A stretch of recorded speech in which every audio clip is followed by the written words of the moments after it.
What's going on, guys? So this video is kind of a very interesting video, and it's a video I've wanted to make for a while, and I feel like it can benefit a lot of people, especially dudes, because I know growing up, if I would have known this information, it would have really helped me in high school and different times like that when I was struggling with certain issues with my hair. So first thing we're going to do is we're going to go over this article that I found.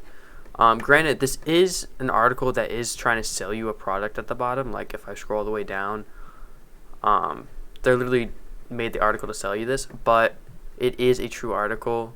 It checks out. This is true. This is stuff that you can do your background research on, and it will hold up. So it just goes over the history of shampoo. So we'll do a quick little run of it. It was invented 400. It was used for just grooming and massaging, whatnot. It came from the word shampoo, as you can see here. But basically, where it really starts to get interesting is right around the 1900s. So, this is kind of where you start seeing the shampoo propaganda come in. I know it's crazy to think about, but mainstream big shampoo and conditioner places or companies don't want you to see this, and they don't talk about this because this basically just destroys their product, and it shows you that shampoo is not what it used to be, and I'm not sure why they added certain stuff into it that makes it bad for you nowadays, but they did. As you can see, 1930, the first shampoo containing synthetic surfactants is introduced, and it's one of the first shampoos to America and develops one of the first pH balanced shampoos. So if you click on this, synthetic surfactants, or whatever you want to say, it takes you to here. And basically, well, to sum it up, shampoo has been a part of our lives, great grandfathers, you get the point. But what do you really know about this sudsy stuff? We know that sulfates are responsible for creating the lather in shampoos and soaps and for removing dirt and oil. So this is the thing, this is the place that is really crazy. Sulfates are considered safe in concentrations below 1%, right? Or used one short period of times. And our shampoos, as it says down here, are usually around 15% sulfates. So, and this is packed with conditioning agents to try and buffer dry effects. But it literally says right here from the Journal of American College of Toxicology, although any concentration over 2% will cause some degree of skin irritation. And that just if our shampoos have 15% and the media and all these big hair shampoo things and companies have convinced us that we need to shampoo our hair every day or 4 days a week, whatever you do, it is so toxic to your scalp. It is so terrible to your scalp. It's actually crazy. You can see, one of these things had it. It was, this one right here. There's ads, and these, all these, standards and all these, things I've heard about, a lot of things in life. So, the fact that we have to use it, 4 times a week, it's literally from ads. It's from people trying to sell you a product. It's not real. It's not, scientifically backed most of the time.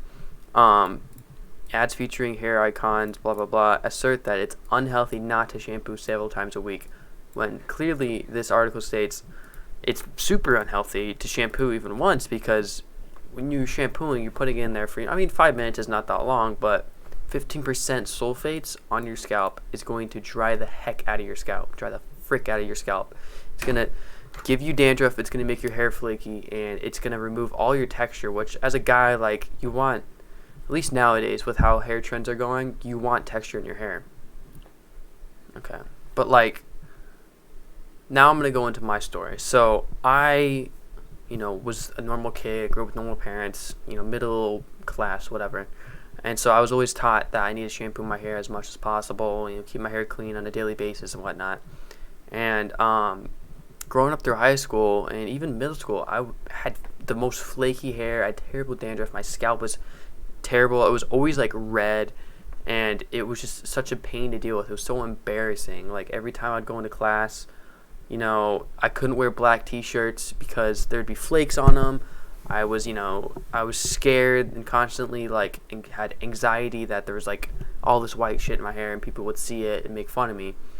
And it was so annoying to me because I was like, I'm literally using the products that all these advertisers, Head and Shoulders and all those different advertisers are telling me to use for this hair, like for dandruff.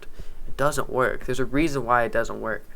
And they're just trying to sell you, like, Head and Shoulders is complete BS. I don't know one person personally who's actually used Head and Shoulders and gotten rid of their dandruff, because it's the same crap. It's the same BS that they're all telling you. They're just making up, a problem that it will solve when it doesn't actually do the trick. Like, it's so annoying. And so I would struggle through this throughout high school. I didn't stop. I didn't find a solution until I found this product.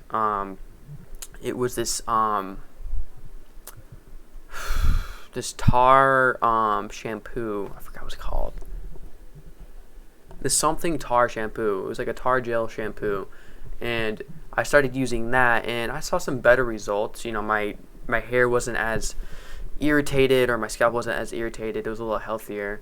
But when I really started to see like big differences in my hair to where it is now, where there is not a single flake in my hair, there hasn't been for like years. There's a lot more texture. My hair used to be super flat and just down and flat, and now there's actually some texture in it. It's kind of wet right now, so it's not as textured as it usually is, but there's I can do more stuff with it because there's more texture. And that is when I just completely stopped using shampoo. Like, I don't shampoo my hair anymore, guys. Like, I don't shampoo, I don't conditioner.